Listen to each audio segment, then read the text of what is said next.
नारायण नारायण। आज हम पढ़ रहे हैं ज्ञान दीपक भाग 2 सप्तम पुष्प श्री राम शरणं मम। आइए श्री रामचरितमानस में तत्व ज्ञान की उपलब्धि का जो स्वरूप प्रस्तुत किया गया है उसे हृदयंगम करें।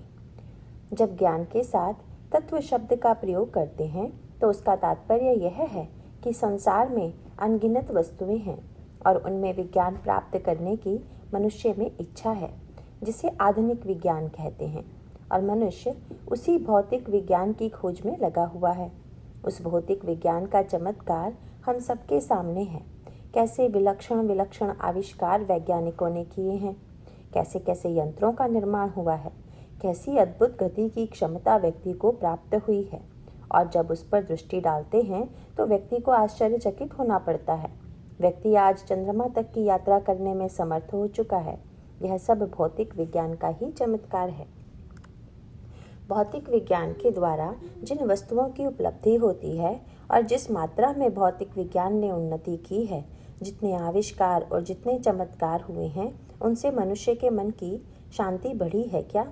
जब इस प्रश्न पर दृष्टि डालें तो पता चलता है कि भौतिक विज्ञान व्यक्ति के लिए सुख साधन तो एकत्र कर सकता है, अद्भुत सामग्री दे सकता है, लेकिन जिसे शांति कहते हैं वह शांति व्यक्ति से अधिक दूर होती जा रही है। और दूर इसीलिए होती जा रही है कि व्यक्ति सुख की खोज पदार्थों में कर रहा है, और जो जो नए नए आविष्कार होते हैं, मनुष्य के मन में अधिक से अधिक उनको पाने की होड़ लगी रहती है। उस होड़ के कारण मनुष्य और भी अधिक व्याकुल दिखाई देता है। मनुष्य के जीवन में इन भौतिक पदार्थों की भी आवश्यकता है, परंतु उसके साथ साथ मनुष्य के जीवन में सच्ची शांति का उदय तब होगा जब वह तत्व ज्ञान या आत्मज्ञान प्राप्त कर लेगा। इसका अभिप्राय यह है कि जब तक शरीर के संदर्भ से हल ढूंढा जाएगा तब तक आत्मिक शक्ति की प्राप्ति नहीं होगी। इसीलिए यह आवश्यक है कि व्यक्ति केवल बाहर की ही यात्रा न करे, भीतर भी चले। बड़ी विचित्र बात है, मनुष्य ने आज यात्रा करके चंद्रमा पर विजय प्राप्त कर ली। चंद्रमा पर व्यक्ति पहुंच गया। शास्त्रों में चंद्रमा को मन का प्रतीक बताया गया है, परंतु अपने भीतर रहने वाले मन के चंद्रमा पर विजय प्राप्त कर ली है क्या? और तब उत्तर मिलेगा कि नहीं।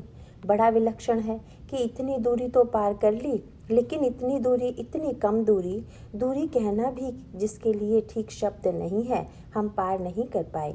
जो मन इतना निकट है, उस मन के रहस्य आज भी अज्ञात हैं। उस मन पर व्यक्ति को आज भी विजय प्राप्त नहीं है। इसलिए बड़ा सांकेतिक प्रसंग आता है। भगवान श्री राम लंका के सुबेल शैल पर विराजमान हैं और भगवान की दृष्टि 2 दिशाओं में जाती है, दक्षिण दिशा में और पूर्व दिशा में। दक्षिण दिशा में रावण बैठा हुआ है और पूर्व दिशा में आकाश में चंद्रमा उदित है। श्री राम या तो रावण के विषय में प्रश्न करते हैं या चंद्रमा के विषय में। भगवान ने विभीषण से कहा कि जरा दक्षिण दिशा में देखो, कितने घने बादल छाए हुए हैं, बिजली चमक रही है, वर्षा हो रही है, बादल गरज रहे हैं। श्री राम की भाषा बड़ी सांकेतिक थी। विभीषण जीव है और रावण मूर्तिमान मोह है और चंद्रमा मूर्तिमान मन है। एक और सारी समस्याओं के मूल में रावण है, जिसने सीता जी को चुरा लिया है।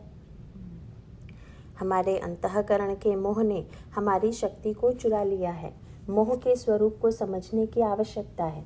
श्री राम की बात सुनकर विभीषण, जो जीव है, उनको ऐसा लगा कि प्रभु को भ्रम हो गया है। श्री राम तो वस्तुतः अखंड ज्ञान है और जीव के अंतःकरण में ही कभी भ्रम उत्पन्न होता है और कभी उसका निराकरण होता है। प्रभु ने कुछ ऐसा नाटक किया कि विभीषण को लगा कि प्रभु को भ्रम हो गया है और मैं उस भ्रम को दूर करूं। श्री राम ने जितने वाक्य कहे थे उन पर यदि विभीषण ने गहराई से विचार किए होते तो समझ जाते कि यह तो वस्तुतः मोह की ही व्याख्या है। श्री राम का एक एक शब्द सांकेतिक है। दक्षिण दिशा के लिए हमारी मान्यता है कि मृत्यु के समय व्यक्ति को दक्षिण दिशा की ओर पैर करके सुलाया जाता है। पौराणिक मान्यता में दक्षिण दिशा का देवता यम है, काल है। दक्षिण की ओर देखो, जो मृत्यु की दिशा है, काल की या यम की दिशा है, वहीं पर बैठा हुआ है रावण। मोह की दिशा वस्तुतः मृत्यु की ही दिशा है। शारीरिक दृष्टि से मृत्यु होती है काल के द्वारा, परंतु व्यक्ति के अंतःकरण में मोहमयी जो मृत्यु है, उसी की ओर भगवान संकेत करते हैं। रावण दक्षिण दिशा में बैठा हुआ है और भगवान विभीषण से कहते हैं कि देखो विभीषण दक्षिण आसा, घन घमंड दामिनी विलासा। प्रभु बताना यह चाहते हैं कि अधिकांश लोग रावण को देखकर भी पहचान नहीं पाते। घमंड शब्द एक तो तब प्रयुक्त होता है जब बहुत घने बादल हों, और घमंड का दूसरा अर्थ होता है अभिमान। श्री राम ने जानबूझकर ऐसे शब्द का चुनाव किया कि घमंडी बादल छाए हुए हैं। जहाँ मोह होगा वहाँ घमंड का होना अवश्यम भावी है। विभीषण ने बताया कि जिसको आप काला बादल समझ रहे हैं वह तो रावण के सिर का काला छत्र है। यह छत्र क्या है? यह वस्तुतः अभिमान है, जिसे घमंड कहा गया है। रावण अर्थात मोह बैठा हुआ है, घमंड उसके मस्तक पर छत्र की तरह छाया हुआ है। गर्व जो होता है वह मनुष्य के सिर पर सबसे ऊपर रहता है। गर्व की छाया में मानो मोह बैठा हुआ है। दामिनी विलासा के द्वारा कहा गया कि जरा बिजली के विलास को देखो। विलास माने चमक, और भोग विलास की वृत्ति को भी विलास कहते हैं। विलासिता को देखो, जहाँ भोग है वहाँ अहंकार है, और जहाँ अहंकार है वहीं विलास की वृत्ति है। और वह विलास भी कैसा? बिजली की चमक की तरह। वह चमक तो बड़ी गहरी होती है, परंतु बिजली चमकने से हमें प्रसन्नता नहीं होती कि बड़ा प्रकाश हो गया, बल्कि जब बिजली चमकती है तो हम कान बंद कर लेते हैं कि अब गड़गड़ाहट और गर्जना भी होगी, इसीलिए कान बंद कर लो। बिजली जब आकाश में चमकती है तो इससे व्यक्ति की आंखें मूंद जाती हैं और कान भी बंद करना पड़ता है। अभिप्राय है कि ऐसी बिजली कि जो न देखने की न सुनने की। सांसारिक भोग विलास ठीक बिजली के समान है। बिजली कौंधी और विलीन हो गई। मोह से प्रेरित बिजली अर्थात भोग विलास कब चमक उठेंगे, इसका क्या ठिकाना। मोह हमें सत्य को देखने और सुनने से वंचित कर देता है। घन घमंड दामिनी विलासा, एक एक शब्द गोस्वामी जी ने चुनकर लिखा है। देखने से तो लगता है कि रावण बैठा हुआ है, वह स्वर्णमयी लंका का स्वामी है। कितनी सुंदरियां इसके आसपास विद्यमान हैं, कितने भोग की सामग्री है, परंतु यदि गहराई से देखें तो यह सारा निर्माण बिजली की चमक के समान है, जो अभी है और जब है तब भी आवरण पैदा करेगी, और जब जाएगी तब भी व्यक्ति को शोक होगा। श्री राम ने आगे कहा कि विभीषण, बादल गरज रहे हैं। भगवान ने कहा कि मधुर मधुर गरजई घन घोरा।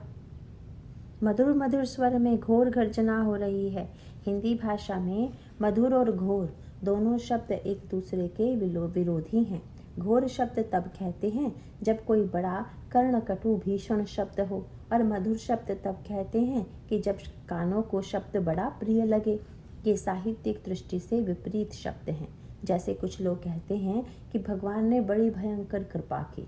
बंगाली कहते हैं कि भयंकर सुंदर है। दोनों विपरीत शब्द हैं। सुंदर कभी भयंकर नहीं होता, घोर गर्जना कभी मधुर मधुर नहीं होती। इसका क्या अर्थ है? यदि मधुर होगा तो घोर नहीं होगा, और घोर होगा तो मधुर नहीं होगा। पर भगवान राम का व्यंग यही है कि सुनने में मधुर लगता है या देखने में तो अति सुंदर है, परंतु 10 व्यक्तियों की हत्या कर चुका है। इसमें जो ध्वनि होती है वह सुनने में तो बड़ी मधुर है, परंतु परिणाम में अहितकारी है, घोर है।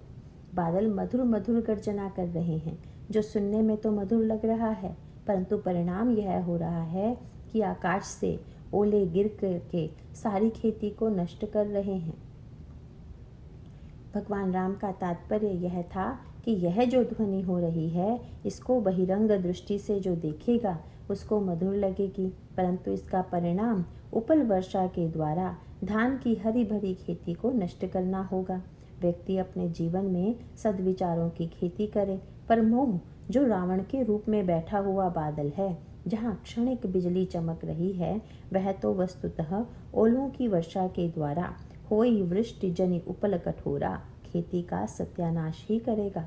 श्री राम ने मानो यह संकेत किया कि मोह का स्वरूप यही है कि जिसको देखकर बड़े से बड़े व्यक्ति को भी भ्रांति हो जाए, और जो काल की दिशा में बैठा हुआ है, जो बादल की भांति अंधकार की सृष्टि कर रहा है। बिजली का प्रकाश जो दिखाई दे रहा है, यह भी क्षणिक है, और इससे व्यक्ति में आँख और कान मूंदने की वृत्ति उत्पन्न होती है। विभीषण जी ने भगवान राम की बात को ध्यान से नहीं सुना और सोचा भी नहीं, इसीलिए नहीं समझा। और कहा, कहत विभीषण सुनहु कृपाला, होई न तड़ित न बारिद माला। न यह बिजली है न बादल है तो क्या है, तुम ही मेरा भ्रम दूर कर दो। तो बोले, लंका सिकर उबर अगारा, तहाँ दस कंधर देख अघार अखारा। छत्र मेघ डंबर सिरधारी, सोई जनु जलद घटा अतिकारी। मंदोदरी श्रवण ताटंका, सोई प्रभु जनु दामिनी दमंका। जिसे आप बादल समझ रहे हैं वह छत्र है, जिसे आप बिजली समझ रहे हैं वह तो मंदोदरी के कान का तांटक है, वह हीरे का है, वह हिल रहा है। जिसको आप बादल की मधुर गर्जना समझ रहे हैं वह रावण की सभा में होने वाले नृत्य की ध्वनि है। उसमें जो बाजे बज रहे हैं, तबला बज रहा है, उन्हीं वाद्यों के कारण आपको बादल गरजने का भ्रम हो रहा है। पर भगवान का तात्पर्य था कि मोह का स्वरूप यही तो है। यह केवल रावण ही का चित्र नहीं है, हम सब का चित्र है। हम तो रावण को बाहर खोजते हैं और रावण के पुतले को हर वर्ष जलाते हैं, परंतु रावण मरे तो कहाँ से मरे। जब हम बाहर जलाते हैं तो वह भीतर बैठ जाता है। हम सब यहाँ बैठे हुए हैं, काल की दिशा में ही तो बैठे हुए हैं और नृत्य तथा गाने में तल्लीन हैं। नृत्य और संगीत सबको प्रिय लगता है, लेकिन उसका सार्थक स्वरूप क्या है? संगीत हमें क्या प्रेरणा दे रहा है? कानों के द्वारा हमारे भीतर क्या बैठ रहा है? महत्व इसका है। संगीत में यदि भगवान का गुणानुवाद गाया जा रहा है तो इससे बढ़कर संगीत का सदुपयोग हो ही नहीं सकता। लेकिन रावण की सभा में क्या गाया जा रहा है? बैठ जाए तेहि मंदिर रावण, लागे किन्नर गुणगण गावन। रावण सुनकर प्रसन्न हो रहा है कि ये लोग मेरे गुण गा रहे हैं। हम लोग भी अपने गुणों का गायन सुनने के लिए बेचैन रहते हैं। प्रशंसा अपनी ही सुनना चाहते हैं, भगवान की नहीं। अगर अपनी प्रशंसा सुनने की व्यग्रता है तो हम दक्षिण दिशा में बैठे हुए रावण के समान ही हैं। और नृत्य क्या है? प्रत्येक व्यक्ति यह चाहता है कि जैसा वह दूसरे को नचाए वह वैसा ही नाचे। कैसी विचित्र विडंबना है। और सच पूछा जाए तो सब नाच रहे हैं और नचाने वाला या तो काम है या राम है। रामायण में दोनों का नाम है। को जग काम नचाव न जेहि, और दूसरे नचाने वाले राम हैं। नट मरकट इव सब ही नचावत, राम मुख गेस वेद अस गावत। लंका में जो सुंदरियां नाच रही हैं वे तो काम के संकेत पर ही नाच रही हैं। हमारे जीवन में हम सब भी तो नाच रहे हैं, कोई किसी लिए तो कोई किसी लिए। पैर तो सदा चल ही रहे हैं। सूरदास जी ने भगवान श्री कृष्ण से कहा कि अब तो मैं नाचते नाचते थक गया। उन्होंने नाच का जो वर्णन किया, सचमुच हमारा नाच उसी प्रकार का है। अब मैं नाचो बहुत गोपाल, काम क्रोध को पहिरी चोलना, कंठ विषय की माल। महामोह के नुपुर बाजत, निंदा शब्द रसाल। भरम भरयो मन भयो पखावज, चलत कुसंगत चाल।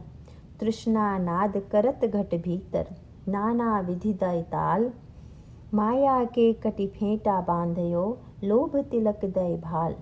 कोटिक कला कांधि दिखराई, जलथल सुधि नहीं काल। सूरदास की सबय अविद्या, दूरी करो नंदलाल। जीव वासना के संकेत पर, काम के संकेत पर जितने कर्म कर रहा है, जितने प्रयत्न कर रहा है, वही नाच है। बड़ी विचित्र सी बात है कि व्यक्ति दूसरों का नाच देखकर हंस रहा है, पर यह नहीं देख रहा है कि हम भी स्वयं नाचते चले जा रहे हैं। सूरदास जी ने कहा कि प्रभु अब तो कृपा कीजिए। भगवान ने पूछा कि क्यों, तुमको नाचना पसंद नहीं है क्या? कहा कि मुझे नाचना तब पसंद आएगा कि जब आप स्वयं कृपा करके नचाइएगा। हमें तो तब आनंद आएगा कि जब हमें यह अनुभव हो कि हम आपकी सभा में आपके संकेत पर नाच रहे हैं। ईश्वर के संकेत पर जब हमारा जीवन चलने लग जाए तभी सार्थकता है। ताल किसका पड़ रहा है? नृत्य की कला क्या है? ताल में और पैर में यदि ठीक ठीक सामंजस्य हो तो नृत्य ठीक है, और यदि ताल कहीं और बज रहा है तथा पैर कहीं और पड़ रहे हैं तो नृत्य बेसुरा है। ईश्वर हमारे जीवन में ताल देने लगे और ईश्वर के संकेत को समझ करके हम कर्म करने लगें, हम चरण उठाने लगें, चलने लगें, तो यही ईश्वर के संकेत पर नाचना है। संकेत यह है कि मानो विभीषण ने यह कहा कि रावण तो नाच देख रहा है और गाना सुन रहा है, भगवान राम को हंसी आ गई कि यही तो जीव की दशा है। अधिकांश व्यक्तियों की यही दुर्दशा है कि वह मृत्यु की दिशा में, मृत्यु की गोद में बैठे हुए, विषय विलास में डूबे हुए काम के संकेत पर नाच रहे हैं। भगवान राम ने क्या किया? प्रभु मुस्कान समुझी अभिमाना, चाप चढ़ाई बाण संधाना। भगवान के बाण से रावण का मुकुट नीचे गिर गया, छत्र कट कर नीचे गिर गया और मंदोदरी का कान का तांटक भी उसी बाण से काट दिया। मानो इस बाण से श्री राम सावधान करना चाहते थे। प्रवृत्ति की लंका में अपने स्वर्ण शिखर पर बैठा हुआ, लोभ के शिखर पर बैठा हुआ रावण केवल काम के संकेत पर नाच रहा है। भगवान मानो जो बाण चलाते हैं वह बाण काल है। रावण ने नाच गान का आयोजन क्यों किया था? बंदरों सहित भगवान युद्ध करने के लिए आ गए हैं। रावण ने नाच गाने का आयोजन इसीलिए किया कि उसका उद्देश्य यह दिखाना था कि हमको इससे कोई डर थोड़ी ही है। उनके आने का क्या महत्व है? हमारे लिए इसका कोई महत्व नहीं है। मनुष्य कभी कभी अपने को भुलावा देकर, काल के सत्य को भूलकर और ईश्वर को भूलकर विषय विलास में संलग्न हो जाता है और वह दूसरों को भी दिखाना चाहता है कि मुझे कोई चिंता नहीं है। गोस्वामी जी ने लिखा, सुना सीर सत सरिस सो संतत करई विलास, परम प्रबल रिपुशीस पर तद्यपि सोच न त्रास। विचित्र बात यह है कि भगवान के बाण को किसी ने आते हुए नहीं देखा, पर बाण ने रावण का छत्र काट दिया, मुकुट काट दिया और मंदोदरी के कान का तांटक काट दिया। यह भगवान का बाण वस्तुतः काल है। हम लोग भोग विलास में संलग्न होकर काम के संकेत पर नृत्य कर रहे हैं। हम आत्म प्रशंसा सुन सुन करके आनंदित हो रहे हैं। उसी समय काल रूपी बाण आता है जिसका आना किसी ने नहीं देखा।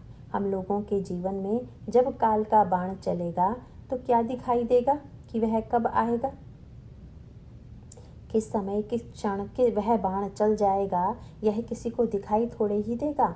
गोस्वामी जी ने कहा कि भगवान मानो जीव के मोह को मिटाने के लिए सावधान करना चाहते हैं। भगवान ने सिर नहीं काटा, भगवान ने छत्र काट दिया, मुकुट काट दिया।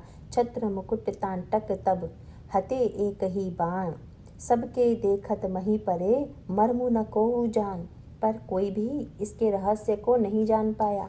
मानो श्री राम का संकेत यह था कि रावण सावधान हो जाओ, और रावण के बहाने प्रभु प्रत्येक व्यक्ति को सावधान करते हैं। छत्र मुकुट गया माने ऐश्वर्य गया। मुकुट सत्ता का चिन्ह है, छत्र सत्ता का चिन्ह है। प्रभु ने बताया कि कब चला जाएगा तुम्हारा ऐश्वर्य, कब चली जाएगी तुम्हारी सत्ता, इसका क्या पता है। भगवान ने मानो यह भी संकेत किया कि जब छत्र कटा, मुकुट कटा, तो तुम्हारा सिर भी तो कट सकता था। यदि उसको बचाना चाहो तो अब भी सावधान हो जाओ। इसका अर्थ यह था कि यह तो काल की सूचना है। और मंदोदरी के कान के तांटक का अभिप्राय यह था कि मानो भगवान के बाण ने मंदोदरी के कान में यह संदेश दिया कि तुम अपने पति को समझाओ। मोह माने अज्ञान नहीं होता, मोह माने जानने के बाद भी न जानने का व्यवहार करना, जानकर भी अनजान बन जाना, यही मोह है। जब छत्र मुकुट तांटक कटकर गिरे तो सारी सभा के लोग कांपने लगे। हम लोग भी जब किसी का छत्र मुकुट एवं तांटक कटते देखते हैं तो कांपने लगते हैं। एक बार तो सब थर्रा उठते हैं।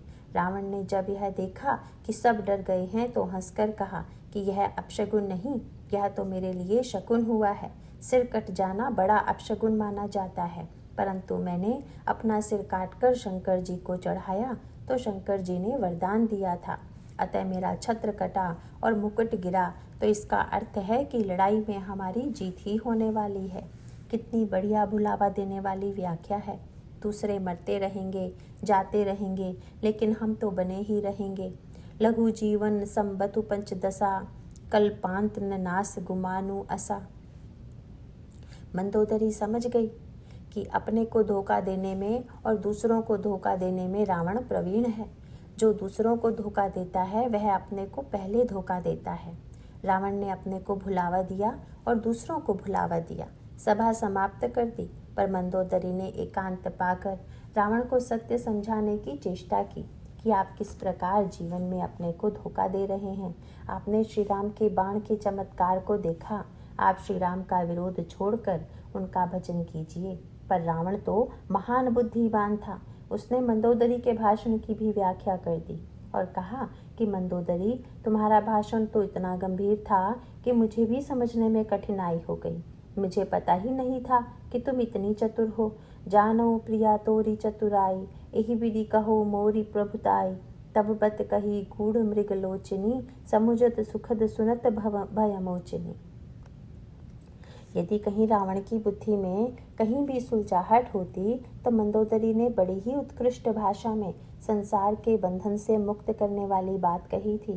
तब मंदोदरी ने रावण से इस प्रकार कहा कि तुम्हें राम का भजन करना चाहिए तो पहले तो मुझे क्रोध आ गया कि मेरी पत्नी होकर मेरे शत्रु राम का गुण कैसे गा सकती है। पर जब तुमने यह कहा कि श्री राम तो ईश्वर हैं, पाताल उनका चरण है, आकाश उनका सिर है और सारी नदियाँ और पर्वत उनके शरीर की नसें हैं, तो मैं समझ गया कि यह तो उस अयोध्या वाले राम का वर्णन नहीं, यह तो इस राम का वर्णन हो रहा है। मेरे बहुत से नाम थे, परंतु आज तुमने मेरा एक और नाम राम रख दिया। अब मैंने समझा कि तुम मेरे ही विराट रूप का वर्णन कर रही हो। आढ़यो भी जनवान अस्मि, कोन्योस्ति सदृशो मया। पर मंदोदरी, तुमने मेरी प्रशंसा करने के लिए नाम परिवर्तन क्यों किया? तुमने रावण नाम से ही क्यों प्रशंसा नहीं की? अच्छा, अब मैं समझा कि तुम तो बड़ी पतिव्रता पत्नी हो। पुरानी परंपरा में पति का नाम नहीं लिया जाता, इसीलिए तुमने मेरा नया नाम रख दिया, पुराना नाम नहीं लिया। यह तो तुम्हारी अतीव धर्मज्ञता का सूचक है। मंदोदरी के रूप में बुद्धि हमको कभी कभी संदेश देती है, हमें समझाने की चेष्टा करती है, लेकिन हम उसकी बात को सही अर्थ में नहीं लेते। जब रावण ने यह अर्थ लिया तो मंदोदरी ने सिर पकड़ लिया और सोचा, मंदोदरी मन महु अस ठहयु, पियई काल बस मति भ्रम भययु। काल दंड गही काहु न मारा, हरई धर्म बल बुद्धि विचारा। निकट काल जही आवत साई, तेहि भ्रम होई तुम्हारी नाई। जिसके निकट काल आने वाला होता है उसको ऐसा ही भ्रम होता है। मानो भगवान राम का संकेत यह है कि जरा दक्षिण दिशा की ओर देखिए और भोग के स्वरूप को जानिए कि भोग की चमक कितनी क्षणिक है और कैसे प्रयत्न करने पर भी मोह नहीं मिटता, कैसे चेतावनी मिलने पर भी मोह अपनी प्रवृत्ति का परित्याग नहीं करता। इस तरह से भगवान श्री राम ने मोह की व्याख्या की। ज्ञान दीपक प्रसंग में सारे अंधकार का जो मूल है वह मोह ही है।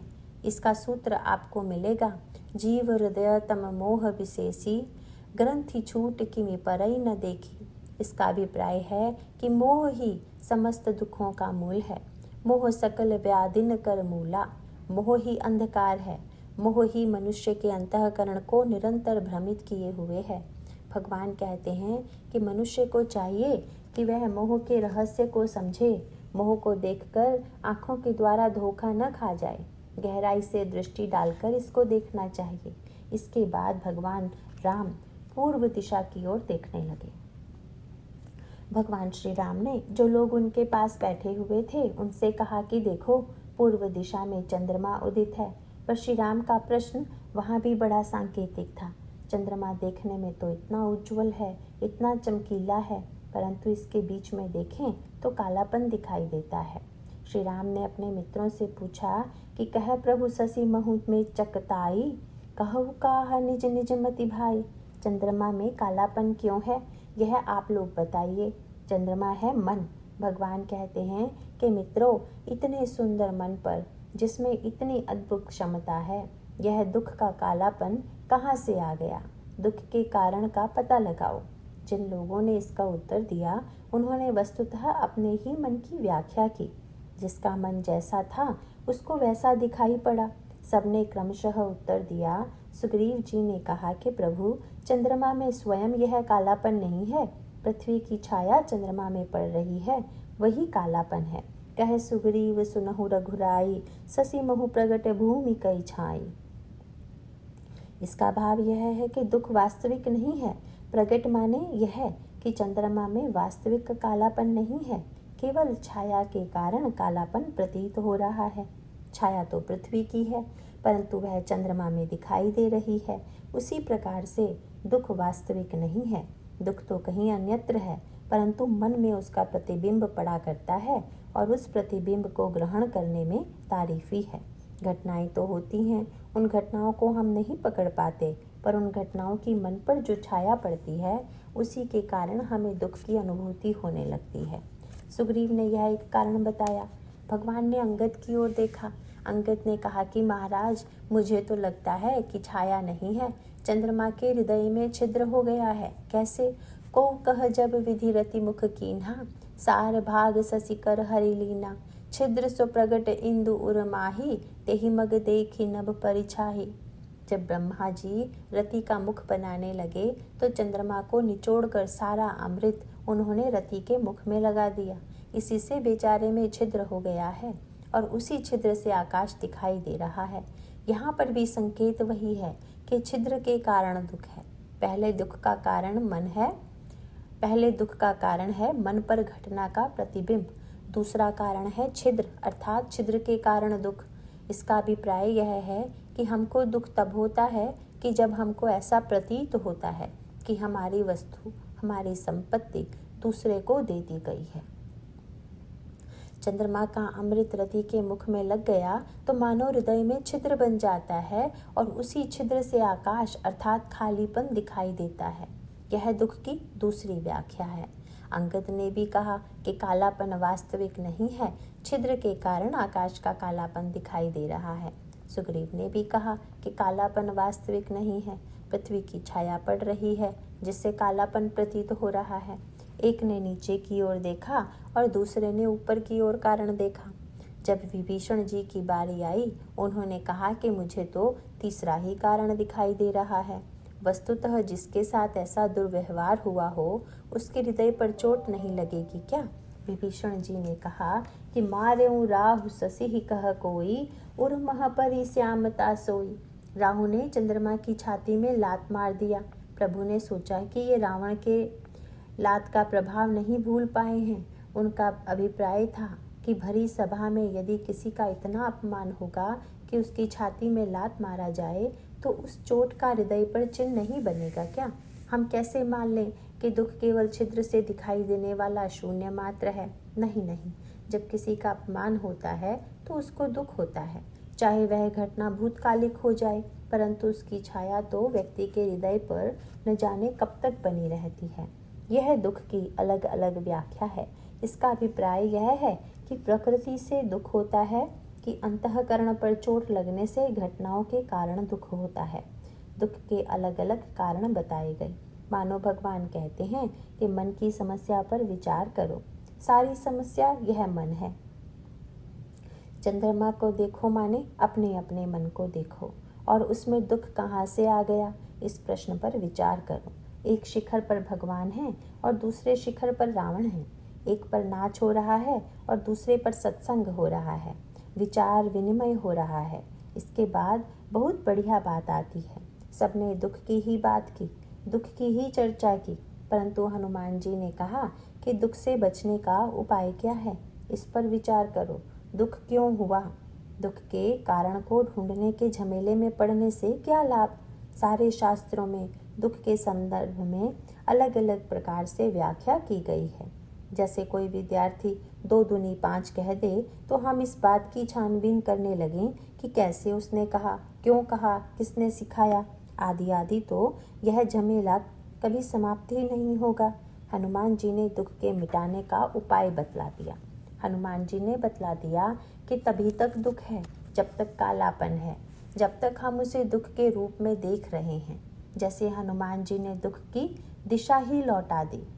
सांकेतिक अर्थ यह है कि मन में लोभ की छाया है, मनुष्य के अंतःकरण में काम की छाया है। पृथ्वी का प्रतिबिंब चंद्रमा में देखना यह लोभ का प्रतीक है और पृथ्वी के द्वारा छिद्र को देखना यह काम का प्रतीक है। काम में दुख है, लोभ में दुख है, अपमान और अनादर में दुख है।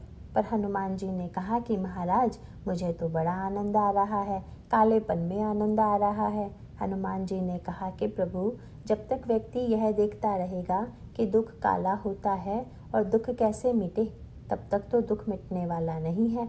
और जब इस बात पर ध्यान चला जाए कि केवल दुख ही काला नहीं होता, आप भी काले ही हैं, आप भी स्वयं श्याम रंग के ही हैं, आपको ही मन में बसा लेगा तो समझ लेगा कि वस्तुतः सब आनंद ही आनंद है। कह हनुमंत सुनहु प्रभु, ससी तुम्हार प्रिय दास, तब मूर्ति विधु उर बसती, सोई श्यामता आभास।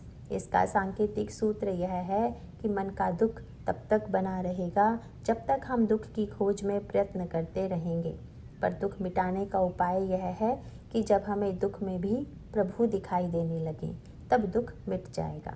हनुमान जी को कालेपन में भगवान राम दिखाई पड़े। इसका अभिप्राय यह है कि जो सुख में भगवान को देखेगा और दुख में नहीं देखेगा, वह व्यक्ति तो उस चक्कर से छूट नहीं सकता है, लेकिन जो सुख में भगवान को देखने के साथ साथ दुख में भी भगवान को देखेगा, उसको तो सब समय आनंद ही आनंद है।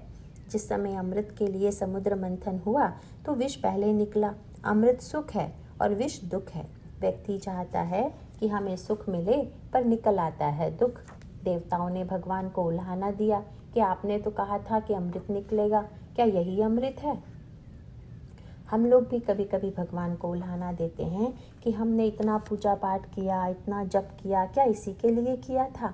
आपने कहा था कि मैं भक्तों को सुख देता हूँ, तो क्या यही सुख है? भगवान ने कहा कि विष निकला है तो इससे तुम घबराओ नहीं, अमृत भी निकलेगा।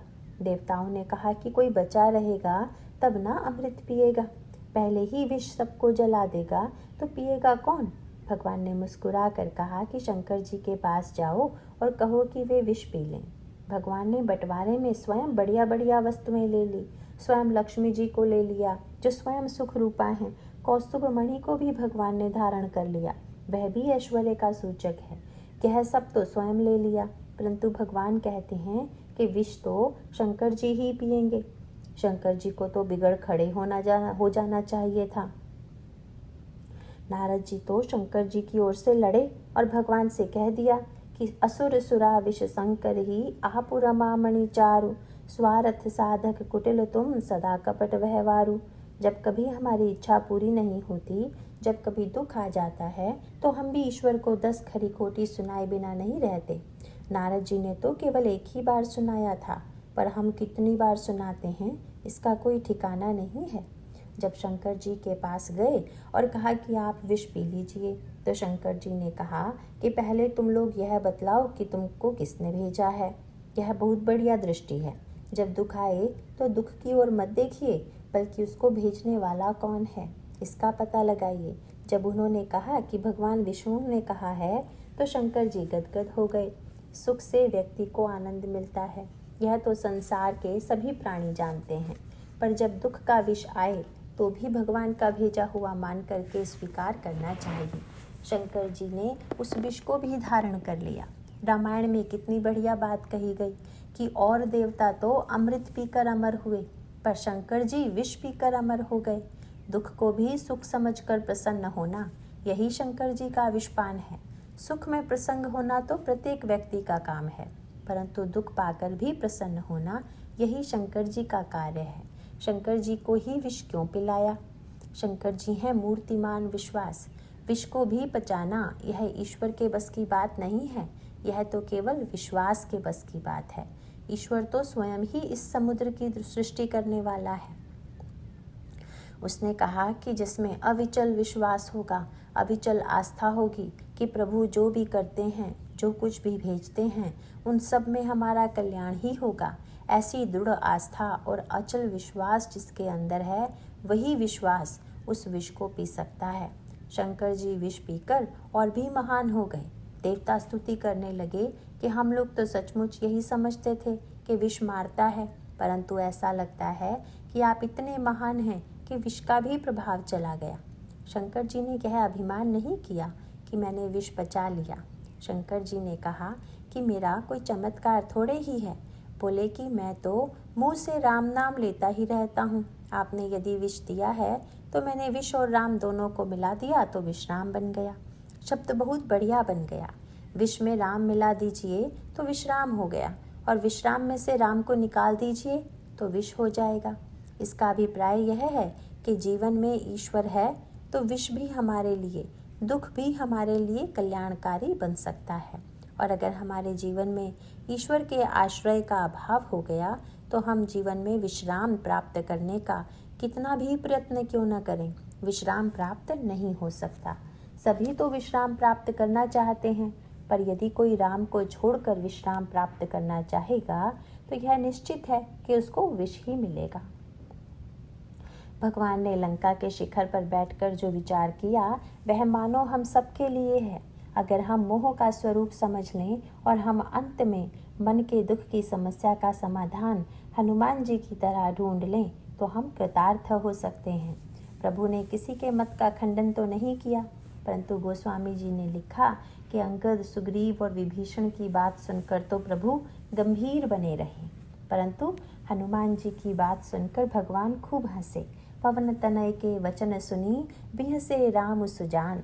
वाह भई वाह, लोगों ने दुख का पता तो बहुत लगाया, परंतु दुख को सुख बनाने की कला तो केवल तुम्हारे ही पास है। तुम स्वयं अपने मन में मेरी श्यामता को धारण किए हुए हो। इससे तुम लोगों को भी यही संकेत दे रहे हो कि जब श्यामता मिले तो उसे भगवान से जोड़कर अंतःकरण में धारण करो। इसका सीधा सा अर्थ यह है कि जब तक हम दुख की समस्या का समाधान केवल बाहर ढूंढेंगे, वस्तुओं में ढूंढेंगे, तब तक केवल वस्तुएं बढ़ती जाएंगी, पर हमारा दुख भी उसी मात्रा में बढ़े बिना नहीं रहेगा। उसका समाधान तब मिलेगा जब हम अपने अंतर जीवन में अपने मन के अंदर झांक कर देखें। यही अध्यात्म विज्ञान का तात्पर्य है। अपने चित्त की ओर दृष्टि डालें, अपने अहंकार की ओर दृष्टि डालें। मन, बुद्धि, चित्त और अहंकार में जो समस्याएं जुड़ गई हैं उन पर विचार करें। ज्ञान दीपक प्रसंग में एक एक शब्द बड़े अद्भुत हैं, परंतु अगर संक्षेप में सूत्र के रूप में कहें तो ज्ञान दीपक प्रसंग का अभिप्राय है कि मन कैसे निर्मल हो, बुद्धि कैसे शुद्ध हो, चित्त का कैसे सदुपयोग हो, अहंकार का कैसे उपयोग हो। चारों के साथ समस्याएं जुड़ी हुई हैं और चारों की समस्या का समाधान अगर हो जाए, मन की समस्या का समाधान, जैसे मन में काम का प्रवेश, मन में वासनाओं का प्रवेश, मन में विषयों से सुख पाने की जो एक लालसा छिपी हुई है, यह मिट जाए तो व्यक्ति सुखी हो सकता है। ये सारे संकेत आपको कल कथा के अंत में दिए जा रहे थे कि जब बुद्धि में ये भेद उत्पन्न होगा तो मन में वासना उत्पन्न होगी, अहंकार में परिच्छिन्नता उत्पन्न होगी और चित्त में अनवरत संस्कार जागृत होते रहेंगे। चित्त को निरंतर एक क्षण के लिए भी संस्कारों से छुट्टी नहीं होगी, तब तक व्यक्ति कभी भी पूरी तरह सुखी नहीं हो सकता। मंथरा ने मन, बुद्धि, चित्त और अहंकार में भेद बुद्धि के द्वारा सारे अनर्थ कर दिए। और इसके पश्चात श्री भरत जी का चरित्र क्या है, चित्रकूट की यात्रा क्या है। ज्ञान दीपक की यात्रा ही चित्रकूट की यात्रा है, जो मन से प्रारंभ हो करके, अर्थात मन को निर्मल बनाइए और बुद्धि में वैराग्य ले आइए और फिर उसमें से ममता का मल दूर कीजिए और तब बुद्धि का विशुद्ध घृत प्राप्त करके चित्त के दीपक में भर कर रखा जाए। यदि आड़ी टेढ़ी जगह पर दीपक रख दिया जाएगा तो सारा तेल भी बह जाएगा और दीपक भी बुझ जाएगा। तो दीपक को जिस स्थान पर रखा जाता है वह स्थान बिल्कुल समतल होता है। आप समतल स्थान पर दीपक रखिए। चित्त दिया भरी धरई दृढ़, समता दियटी बनाए। समता को दीवट बनाया जाए। इसका अर्थ यह हुआ कि बुद्धि का दीपक तो है, परंतु विषमता की दीवट पर हमारी बुद्धि स्थित है और इसका परिणाम यह हो रहा है कि दीपक का घृत बह जाने से दीपक बुझ रहा है। और तब हमारे अंतःकरण में समत्व कैसे उदित हो, बुद्धि में समत्व कैसे आए, वैराग्य कैसे आए, मन में निर्मलता कैसे आए, यही बताने के लिए श्री भरत जी का चरित्र है। पहला संकेत आपको श्री भरत जी के चरित्र में मिलेगा कि मन कैसा होना चाहिए, बुद्धि कैसी होनी चाहिए, चित्त कैसा होना चाहिए, अहंकार कैसा होना चाहिए। श्री भरत जी में इन चारों की परिपूर्णता है। ज्ञान दीपक प्रसंग में जब कोई ज्ञान का दीपक जलाने की चेष्टा करता है तो उस समय रिद्धि सिद्धियां आती हैं और बुद्धि को लोभ दिखाने की चेष्टा करती हैं। रिद्धि सिद्धि प्रेरई बहु भाई, बुद्धि ही लोभ दिखा वही आई। कल बल छल करि जाहि समीपा, अंचल बात बुझावहि दीपा। होई बुद्धि जो परम सयानी, तिन तन चितव न अनहित जानी। जो तेहि विघ्न बुद्धि नहीं बाधी, तौ बहोरी सुर करहि उपाधि। इंद्री द्वार झरोखा नाना, तह तह सुर बैठे करि थाना। आवत देखहि विषय बयारी, ते हठि देहि कपाट उघारी। जब सो प्रभंजन उर ग्रह जाई, तब ही दीप विज्ञान बुझाई। जो यह सब लिखा हुआ है वह तो बड़ा जटिल है, पर यूँ कह लीजिए कि इसमें कहा गया कि रिद्धियाँ सिद्धियाँ बाधक हैं, अविद्या माया बाधक है, देवता भी इसमें बाधक हैं। श्री भरत जी के संदर्भ में आप देखें तो आपको मिलेगा कि श्री भरत जी चित्रकूट जा रहे हैं और श्री राम से मिलने जा रहे हैं। यह है जीव और ब्रह्म का मिलन। तत्वज्ञान का अर्थ यह है कि अंश अपने अंशी से मिल करके एकाकार हो जाए। श्री भरत चित्रकूट जा रहे हैं और चित्रकूट के मार्ग में मिलन में कौन कौन से बाधक हैं? देवता भी बहुत डरते हैं कि जीव ईश्वर से मिलकर एक ना होने पाए। क्यों? एक हो जाएगा तो शायद हमारी पूजा ही बंद कर दिए, इसीलिए इसको तो नीचे ही रखो। गोस्वामी जी ने कहा कि इंद्रियों के द्वार पर देवता बैठे हुए हैं और वे भोगों के बड़े प्रेमी हैं, और इसीलिए देवता जब प्रसन्न होकर जीव को वो देते हैं तो भोग देते हैं कि तुम इसी में उलझे रहो, ऊपर जाने की चेष्टा मत करो। क्योंकि लिखा हुआ है कि जिस व्यक्ति को तत्व ज्ञान प्राप्त होता है तो जब वह ब्रह्मलोक की ओर यात्रा करता है तो ब्रह्मलोक तो स्वर्ग से ऊपर है, स्वर्ग बीच में पड़ता है। तो इंद्र तत्वज्ञ को देख करके खड़े हो जाते हैं और कहते हैं कि आइए आइए, आप मेरे सिंहासन पर बैठिए। और लिखा हुआ है कि तत्वज्ञ इंद्र के सिंहासन को हंसकर देखता है और इंद्र के सिर पर पैर रखता हुआ ऊपर चला जाता है। इसका अर्थ यह है कि ऊपर उठकर भी अगर हम भोगों को ही चाहते हैं तो हमें स्वर्ग में ही रहना पड़ेगा। पर संसार के भोगों की तो बात क्या है?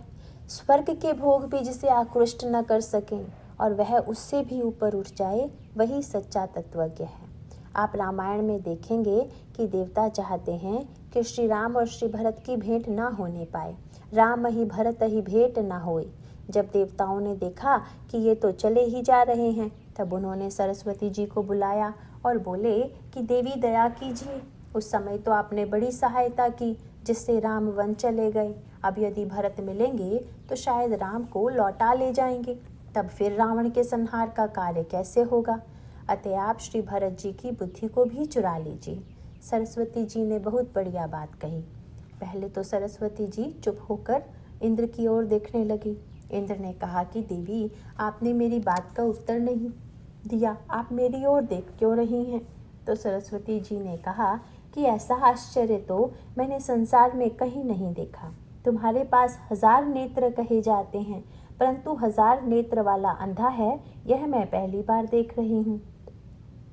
लोचन सहस न सूझ सुमेरु, तुम्हें इतनी सी बात नहीं दिखाई दे रही है। मोसन कहु भरत मति फेरु, लोचन सहस न सूझ सुमेरु, सोमति मोहि कहत करु भोरी, चंदिनी कर की चंड कर चोरी। क्या भरत की बुद्धि को मैं चुरा सकती हूँ?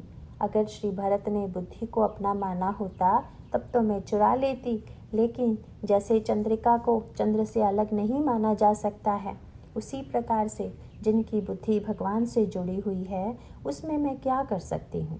बहुत बढ़िया बात आती है। भरत जी चित्रकूट में थे, तब यही बुद्धि का झमेला आ गया कि निर्णय कौन करे। भरत भगवान राम से कहते हैं, श्री राम गुरु वशिष्ठ एवं जनक जी से निर्णय का अनुरोध करते हैं कि आप दोनों मिलकर के जो कुछ निर्णय करना है कर दीजिए, और मैं अपनी ओर से तथा श्री भरत की ओर से भी आपको विश्वास दिलाता हूँ कि उस निर्णय को हम दोनों भाई मान लेंगे। गोस्वामी जी ने कहा कि जब किसी बात का निर्णय नहीं हो पाता है तो पंच फैसले के लिए प्रयत्नशील होता है। तो 2 पंच चुन लिया भगवान राम ने। बोले, एक तो गुरुदेव आप और दूसरे महाराज श्री जनक, दोनों मिलकर निर्णय दे दीजिए। दोनों ने श्री राम से कहा कि राम, दोनों न्यायाधीशों की अगर अलग अलग राय हो तो क्या होगा, इसीलिए अच्छा यही होगा कि तीसरा चुन लिया जाए, उसको आप ही चुन लीजिए। तो दोनों ने श्री भरत को चुन लिया कि सबसे पहले सबसे प्रधान न्यायाधीश तो श्री भरत ही हैं।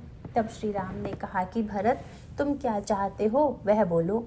श्री भरत बोलने के लिए खड़े हुए तो आंखें मूंद ली और हिय सुमिरी शारदा सुहाई, मानस ते मुख पंकज आई। भरत जी ने भी सरस्वती जी का स्मरण किया, लेकिन किस सरस्वती का स्मरण किया? एक सरस्वती वे हैं कि जो ब्रह्मलोक में ब्रह्मा के पास रहती हैं, और दूसरी सरस्वती वह हैं कि जो कठपुतली हैं और जिसको नचाने वाले भगवान हैं। शारद दारु नारी सम स्वामी, राम सूत्रधर अंतर्जामी। तो भरत जी ने आंखें मूंद ली और विवेक की आंखों से देखा और फिर सरस्वती जी का हृदय में स्मरण किया। इसका अर्थ क्या है? भगवान श्री राम एक तो बाहर बैठे हुए हैं और दूसरी ओर भरत के हृदय में कौन बैठा हुआ है? वे भी श्री राम ही हैं। भरत हृदय सिय राम निवासो। श्री भरत ने बाहर वाले श्री राम से कुछ नहीं कहा, भीतर चले गए और भीतर वाले राम से बोले कि प्रभु, सभा में तो बहुत ध्यान रखना पड़ता है, पर यहाँ तो हम और आप अकेले हैं। जब सरस्वती आपकी कठपुतली हैं तो आप यही तो चाहते हैं कि आपको बोलना न पड़े, तो प्रभु भाषण तो दिया जाता है सरस्वती के द्वारा। सरस्वती हैं आपकी कठपुतली, तो यही ठीक रहेगा कि जीवा मेरी हो पर भाषण आप दें। इसमें देखने वालों को लगेगा कि भरत बोल रहे हैं, परंतु आप बोल रहे होंगे। अभिप्राय यह है कि जिसने बुद्धि को भगवान से उनकी कठपुतली बनाकर एकाकार कर दिया है, उनकी बुद्धि का हरण कौन कर सकता है? अपनी बुद्धि का हरण जब तक है तब तक बुद्धि धोखा खा सकती है, परंतु जब बुद्धि शून्य बनकर भगवान में समर्पित हो गई तो धोखा खाने का प्रश्न ही नहीं है। मन बुद्धि चित अहमति विसराई। आप मेरा भाषण इस ध्वनि विस्तारक यंत्र के द्वारा ही तो सुन रहे हैं, पर क्या कथा के बाद आप कभी इस यंत्र को प्रणाम करते हैं कि तुमने बहुत बढ़िया कथा सुनाई? नहीं करते, क्योंकि आप जानते हैं कि यंत्र बोलता है पर अपनी बात नहीं बोलता, वह वक्ता की बात बोलता है। इसीलिए आप लोग वक्ता को प्रणाम करते हैं, और वक्ता यदि बुद्धिमान होगा तो उसको अपना प्रणाम नहीं समझेगा। वह यही समझेगा कि आप लोगों को भले ही यह दिखाई पड़ रहा हो कि वक्ता बोल रहा है, परंतु प्रभु ही तो बोल रहे हैं। इसीलिए वाणी प्रभु की होगी तो वह सही होगी। यह श्री भरत की यात्रा मानो जीव और ब्रह्म के मिलन की यात्रा है, आत्मज्ञान की, तत्व ज्ञान की यात्रा है। और इस यात्रा में मन बुद्धि चित्त और अहंकार की समस्याओं का एक समाधान प्रस्तुत किया गया है। आगे की चर्चा अगले प्रसंग में की जाएगी। नारायण नारायण।